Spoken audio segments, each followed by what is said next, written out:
La manera más fácil de preparar un queque perfecto. Blancaflor, tiempo de compartir. Estamos viendo TV Perú Mundo.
Vamos con Argentina, que ha pedido a la Corte Internacional de la Haya iniciar un proceso contra Estados Unidos por el caso judicial de los fondos buitre.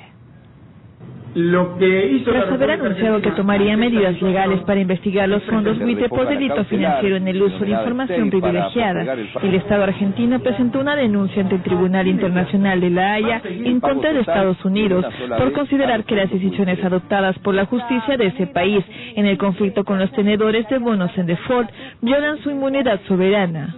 En el escrito, el gobierno argentino acusó a los Estados Unidos por su presunta violación de su obligación internacional de respetar la soberanía de esa nación. Las críticas a la justicia estadounidense se basan en la sentencia del juez neoyorquino Tomás Griesa a favor de fondos de inversión especulativos que demandaron a Argentina por bonos que no ingresaron a los canjes de 2005 y 2010. Cabe señalar que el fallo del juez quedó firme aun cuando el país sudamericano presentó un recurso de apelación. Según insistió hoy el gobierno de la presidenta argentina Cristina Fernández, esas decisiones vulneran la determinación soberana de la República Argentina de reestructurar su deuda externa. Muy bien, esto sucede, esta presentación ante la Corte de la Haya y aduce pues a Argentina que Estados Unidos ha cometido una violación de sus inmunidades soberanas y la obligación internacional de no aplicar o estimular medidas de carácter económico y político para forzar la voluntad soberana de otro Estado. ¿Puede o no este tema realmente llegar a un acuerdo a favor de Argentina? Yo lo dudo, ¿no? Bueno, la nota empezaba con el tema del Imperio contraataca en versión tropical, pero probablemente podría decirse que es Argentina la que contraataca al imperio, en este caso, porque es Argentina la que demanda a Estados Unidos. Pero acá hay dos problemas obvios con la demanda. El primero es que Estados Unidos no está obligado a aceptar la jurisdicción de la Corte. Aceptar la jurisdicción de la Corte es una prerrogativa de los Estados, no es una obligación. Entonces lo más probable es que Estados Unidos no acepte.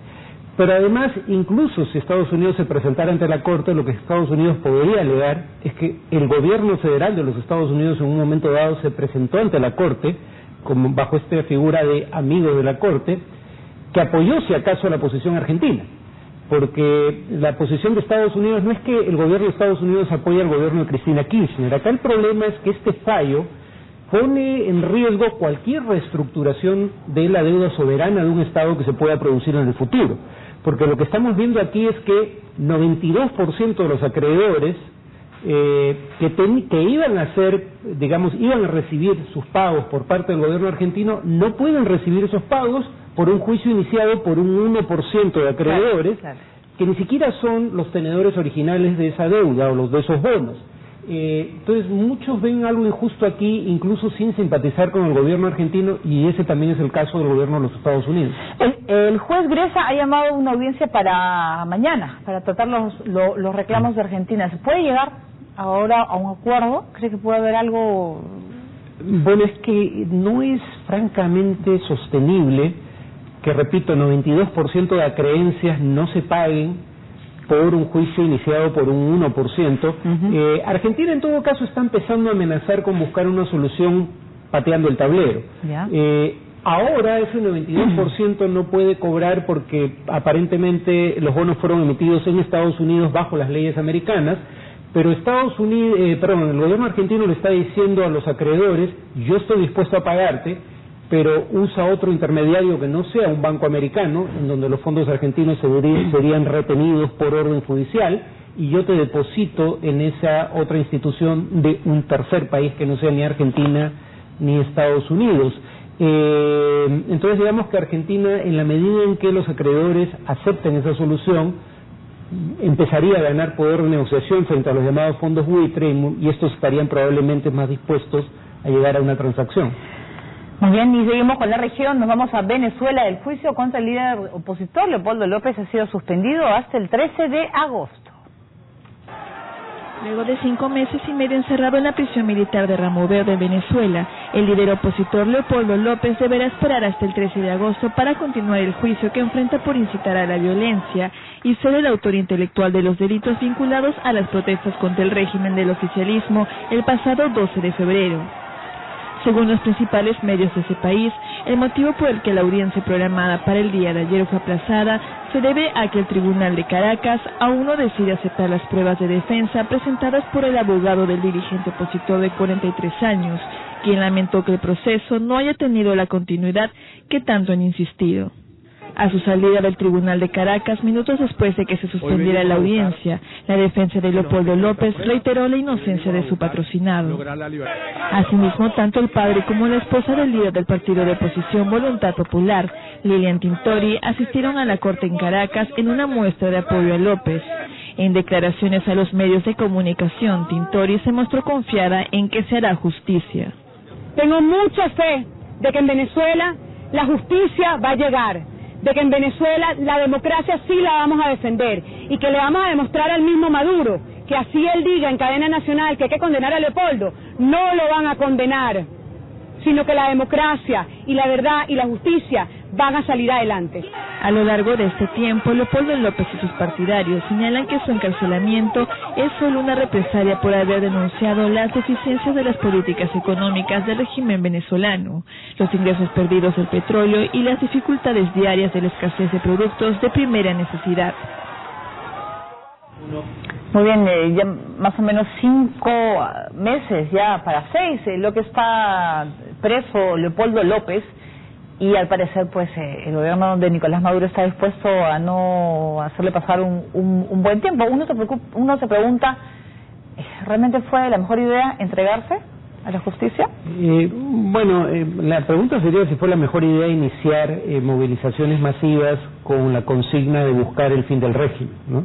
Porque una vez que eso ocurrió y que se produjeron hechos de violencia, era obvio que el régimen lo iba a culpar a él, y si no se entregaba lo iban a buscar y eventualmente lo iban a encontrar, salvo que se exiliara.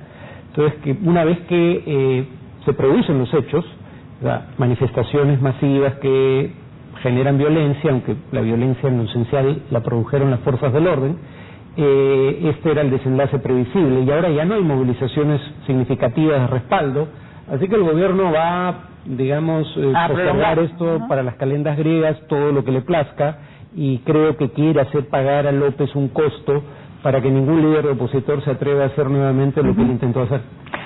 Muy bien, y ahora vámonos a Chile. El canciller Heraldo Muñoz se reunió con el viceministro de Relaciones Exteriores de Bolivia, Juan Carlos Alurralde, en la que se abordaron temas de interés común como la integración económica, el transporte y el combate al narcotráfico, y solo se omitió la demanda marítima boliviana presentada en la Corte de La Haya. Con motivo del Día Nacional de Bolivia, Alurralde viajó a Santiago para reunirse con la comunidad de su país residente en Chile, por lo que aprovechó su estadía para entrevistarse con Muñoz. Al término del encuentro protocolar, Muñoz aclaró que la inspiración marítima boliviana está excluida de la agenda bilateral, y como se recuerdan, las relaciones entre Bolivia y Chile se han mantenido tensas luego que el gobierno boliviano demandara a Chile ante la Corte de La Haya en abril del 2013 para permitir al país altiplánico una salida soberana al Océano Pacífico. Muy bien, yo creo que ya el tema está en La Haya y creo que es lo más salomónico, sí, ¿no? Ya no hay nada que negociar, será la Corte la que decida, pero hay una agenda bilateral que sigue vigente, no importa si digamos, el tema de la Haya se resuelve en favor de una u otra de las partes. ¿Hay plazos? ¿Cuándo se debería conocer algo de...? Bueno, lo primero, Chile todavía está dentro del plazo para cuestionar la competencia de la Corte, lo que se llama presentar una excepción preliminar, y en esta ocasión todo parece indicar que Chile sí va a presentar una excepción preliminar, a diferencia del caso de Perú, porque en el caso de Perú no era evidente que hubiera un tratado de límites, en este caso es innegable que ese tratado existe. Muy bien, ahora nos vamos a Colombia. Juan Manuel Santos asumió hoy su segundo mandato, trazando como objetivo principal de la etapa la firma de la paz.